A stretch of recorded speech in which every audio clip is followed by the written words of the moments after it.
ఇటీవల సుప్రీంకోర్టు ఏదైతే కుక్కల నియంత్రణ పైన ఏదైతే ఆదేశాలు ఇవ్వడం జరిగిందో వాటిని అన్ని రాష్ట్ర ప్రభుత్వాలు తూచా తప్పకుండా పాటించాల్సిన అవసరం ఎంతైనా ఉందండి.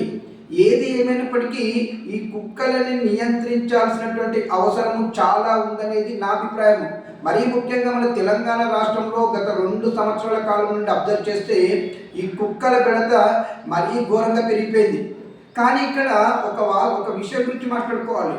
కొంతమంది సెలబ్రిటీలు అండి, వాళ్ళని మనం చేస్తేనే సెలబ్రిటీలు అయినా వీళ్ళు ఏసీ కార్లలో తిరుగుతూ పెద్ద పెద్ద ప్లేస్లలో ఉంటూ, అంటే అక్కడ కుక్కలు పెడితే వాళ్ళకు ఉండదండి.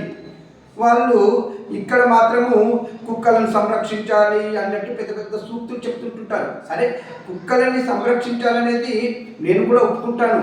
ఇక్కడ సుప్రీంకోర్టు చెప్పింది కుక్కలని నియంత్రించడం, అంటే వాటికి కూడా అంటే దాని ఏమంటారు స్టెరిబిలిటీ అనే ఆపరేషన్ చేసి వాటిని కూడా కొద్దిగా నియంత్రిస్తే బాగుంటుంది అనేది సుప్రీంకోర్టు చెప్పినటువంటి ఆదేశాల్లో ఒకటి.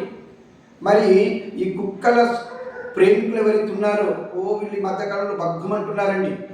మరీ ముఖ్యంగా నిన్నగాక మనం చూసాము, ఏది ఆంధ్రాలో డిప్యూటీ సీఎం ఉన్నటువంటి వాళ్ళ మాజీ భార్య రేణు దేశాయ్. అసలు చెప్పాలంటే ఆమె ఒక మొన్న ప్రెస్ మీట్లో అసలు ఎట్లా మొరిగిందంటే ఇక మీరే చెప్పుకోవచ్చు. ఇక అడ్డగొండ మాటలు, అమ్మ తల్లి నువ్వు ఒక్కసారి వచ్చేసి కుక్కల పెడత బాగా ఉన్నటువంటి ఏరియాలో తిరిగి చూడు, అప్పుడు నీకు తెలుస్తుంది వాస్తవం ఏంటిది అనేది. కూర్చొని మైక్లో ముందు మొరడం కాదు. అయినా నువ్వు అంతలా మొరుగుతూ ఉన్నా కూడా నీకు ఉన్నంతలో ఆ మాత్రమన్నా అలాంటి కామెంట్స్ పెట్టారంటే కొద్దిగా ఏదో నీ మాజీ భర్త ఇప్పుడు ఉన్నటువంటి ఉప ముఖ్యమంత్రి ఆంధ్రప్రదేశ్ అతని మీద ఉన్నటువంటి కొంత ప్రేమతోటో గాయంతో తప్పించి, లేకపోతే నువ్వు మామూలు దాని అయితే దుమ్ము దులిపేలా కామెంట్లు పెట్టేటోడు స్టేటస్లో, ఏది నీ యొక్క వీడియోలలో. అర్థమవుతుందా?